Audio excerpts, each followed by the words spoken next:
Pied Piper की कहानी।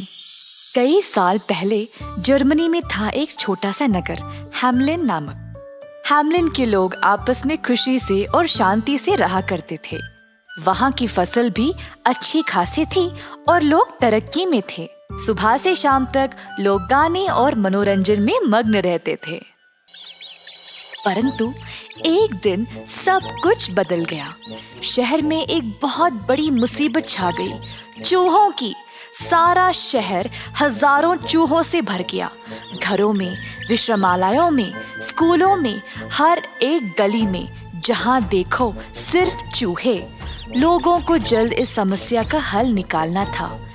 शहर के नागरिक इन चूहों की वजह से बीमार पड़ने लगे। खाना पानी सब भ्रष्ट होने लगा। शहर के मेयर साहब ने कई बैठकों का प्रबंध भी किया इस समस्या के बारे में चर्चा करने के लिए। पहले सबने सोचा कि बिल्लियां इन चूहों को भगा निकालेंगी, तो लोगों ने बिल्लियां लाई और हर जगह छोड़ दी। पर इससे भी कुछ नहीं हुआ, क्योंकि चूहों की आबादी बहुत ही ज्यादा थी।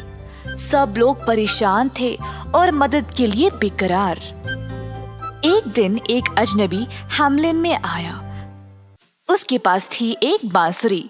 अजनबी पाइड पाइपर सीधा मेयर साहब के पास गया।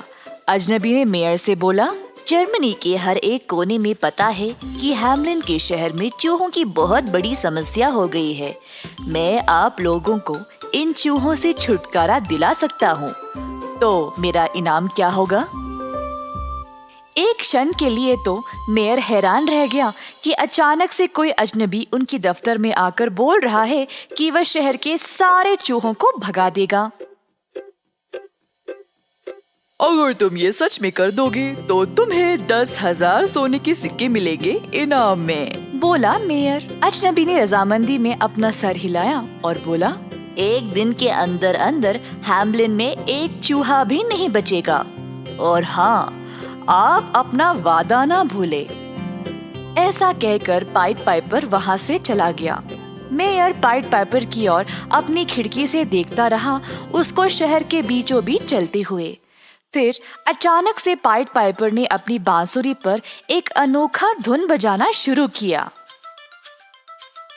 अचानक एक अजीब सी शोर शुरू हो गई। हजारों चूहे हर दिशा से आने लगे और पाइड पाइपर की अनोखी धुन का पीछा करने लगे। घरों से, दुकानों से, हर जगह से चूहे बाहर निकलकर इस धुन के पास आने लगे। हुआ ये था कि धुन की वजह से चूहे सम्मोहित हो गए। अजनबी समुंदर की ओर चलने लगा और शहर के सारे चूहे उसके पीछे पीछे। काफी अनोखा दिशा था। शहर के सारे लोगों को हैमलिन के सड़कें इन चूहों की लहरों की वजह से काले नजर आने लगे। अजनबी अपनी बांसुरी बजाते बजाते सीधा समुंदर के अंदर घुस गया और साथ साथ सारे चूहे भी। चूहे पानी की लहरों में पकड़े गए और सब के सब डूब गए। इस तरह पाइड पाइपर ने अपने वादे अनुसार हैमलिन को सारे चूहों से मुक्त कर दिया। अजनबी शहर वापस आया और मेयर के पास गया अपने 10,000 सोने के सिक्के लेने के लिए। मेयर और शहर के सारे लोग ये नजारा देखकर बहुत खुश हो गए। पर मेयर ने अपनी जुबान बदल डाली। उन्होंने कहा, तुमने बहुत ही बढ़िया काम किया है, पर एक दिन के काम के लिए 10,000 सिक्के कुछ ज्यादा ही है। मैं तुम्हें केवल 500 सिक्के दूंगा। और बेवकूफ मेयर ने उसको अंत में एक भूटी कौड़ी भी नहीं दी। अजनबी ने मेयर की ओर गुस्से से देखा और कहा, अब मैं एक और धुन बजाऊंगा और आप इसके अंजाम से खुश नहीं रहोगे, देख लेना। सड़क के बीचों बीच जाकर उसने अपनी बांसुरी फिर से बाहर निकाली और बजाना शुरू किया। इस बार अजनबी ने कुछ अजीब सी धुन बजाई। हैमलिन के सारे बच्चे जो थे अचानक से अपना काम काज, खेलना कूदना बंद कर दिए। एक एक करके पाइड पाइपर के पीछे जाने लगे। अजनबी शहर से बाहर निकल गया और कहीं दूर पहाड़ों में गायब हो गया, और उसके साथ साथ हैमलिन के सारे बच्चे भी। बच्चों के माँ बाप रोने लगे। उस अजनबी ने हमारे बच्चों को कहाँ लिया है? शिकायत की सबों ने मेयर साहब के पास। मेयर असहायक था। उसको पता था कि उसने अजनबी को धोखा दिया है। अजनबी हैमलिन वापस तो आ गया, पर बच्चे नहीं। मेयर तुरंत उसके पास गया माफी की भीख मांगने के लिए। उसने बहुत विनती की बच्चों को वापस ले आने के लिए, पर बिना कुछ कहे पाइट पाइपर बस मुड़कर वहां से चला गया। शहर के सारे लोग मेयर के दफ्तर के बाहर आ खड़े।